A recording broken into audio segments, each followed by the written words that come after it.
Com'era fatto lo scudo dell'Oplita, il famosissimo guerriero dell'età classica? Questa è una nostra riproduzione di scudo da Oplita che abbiamo denominato scudo vaticano, non tanto perché sia la riproduzione fedele di un famosissimo scudo da Oplita conservato ai Musei Vaticani, ma perché è ispirato a quello sulle modalità costruttive della sua struttura interna. E lo scudo conservato al Museo Vaticano ha la rarissima prerogativa di aver conservato la parte lignea che lo costituisce al suo interno, e quindi da questo si è potuto dedurre quali erano le modalità costruttive utilizzate per realizzare questo scudo. Naturalmente non c'era un'unica modalità per tutti gli scudi di tutti gli Opliti dell'epoca classica, ma quella è sicuramente un reperto che ci attesta molto bene in maniera precisa qual era uno dei metodi sicuramente utilizzati per realizzare questi scudi. Infatti lo scudo vaticano è realizzato incollando accostate tra di loro delle assi sagomate, o meglio delle assi, dei settori in legno scavato a sezione conformata come lo scudo, quindi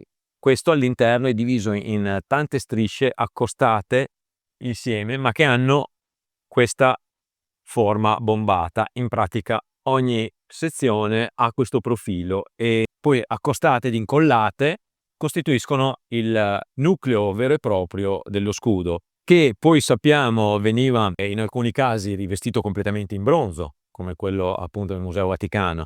In altri casi aveva in bronzo soltanto il rivestimento del bordo, come nella nostra riproduzione. Il resto dello scudo veniva rivestito principalmente in cuoio crudo, come nel nostro caso, e in tela all'interno, oppure poteva venire rivestito su entrambi i lati in pelle, oppure venire rivestito in tela gessata sul lato esterno per poi essere dipinta, e in tela semplice o pelle di nuovo sul lato interno. La nostra ricostruzione, come vi abbiamo detto, è rivestita in pelle cruda sul lato esterno e in tessuto sul lato interno. È poi dotata di tutti gli accessori metallici per consentirne un'agevole impugnatura, e nel caso specifico abbiamo ricostruito questo tipo di imbracciatura che è composta da due parti di materiali diversi. C'è una struttura metallica in bronzo che serve a fissare l'imbracciatura vera e propria allo scudo stesso, e mentre l'imbracciatura è realizzata in legno rivestito in pelle, in modo da essere allo stesso tempo robusta, leggera e più confortevole chiaramente di un'imbracciatura completamente in metallo. Naturalmente anche questa ricostruzione è basata su un insieme di notizie provenienti da reperti di un po' tutto il mondo classico in cui veniva utilizzato questo tipo di scudo, ma ovviamente principalmente dalla Grecia e in secondo luogo dalla Magna Grecia e dall'Etruria. E appunto la nostra imbracciatura è realizzata in legno, rivestita in pelle e decorata con questo motivo a meandri geometrici, ben ricorrente in tutta l'arte classica e sarà sicuramente nota più o meno a tutti. Tutte le parti metalliche sono realizzate in bronzo, così come il bordo di rinforzo, che naturalmente va a rinforzare proprio uno dei punti più delicati, più soggetti all'offesa avversaria, che è appunto la parte perimetrale dello scudo, quella che può ricevere colpi da armi da taglio a 90 gradi con il bordo stesso, e quindi rischierebbe di intaccare o addirittura di spaccare letteralmente il legno che costituisce la struttura portante dello scudo. Quindi è un po' il punto più delicato, ad esclusione ovviamente della parte centrale, che è quella che protegge letteralmente e direttamente il braccio del guerriero che lo utilizza. Infatti vedete il braccio starebbe infilato in questa imbracciatura, quindi disposto in maniera più o meno orizzontale. Questo è un punto, la parte centrale è un punto delicato proprio perché protegge una parte viva del guerriero. Ma evidentemente questo tipo di scudo presenta la sua massima forza strutturale proprio al centro, dove è molto meno probabile che sia soggetto a perforazione o a tagli che ne intacchino in maniera definitiva l'integrità strutturale. Invece il bordo è molto più sensibile a danni di questo tipo. Questo tipo di bordo metallico nel reperto archeologico, nel reperto storico, è molto spesso decorato.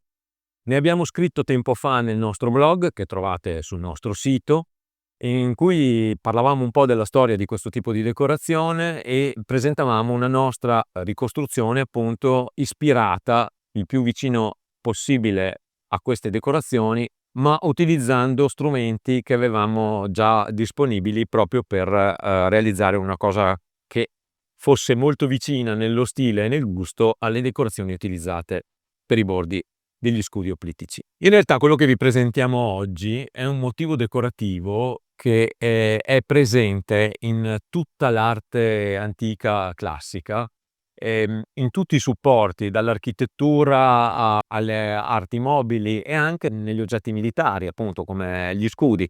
Questo motivo a treccia viene così denominato, insomma, a treccia perché ricostruisce, effettivamente ripropone l'immagine di cordoni intrecciati tra di loro e lo troviamo ad esempio su basamenti di colonne dell'architettura greca, lo troviamo sui mosaici romani anche di epoca imperiale o tardo imperiale. È un motivo decorativo di amplissimo uso. Lo troviamo dipinto non sbalzato addirittura anche sugli scudi romani di epoca imperiale. È un motivo quindi che ha riscosso tantissimo successo e che probabilmente oltre a una funzione decorativa aveva anche la funzione di irrobustire, di rendere più resistente questo rivestimento metallico.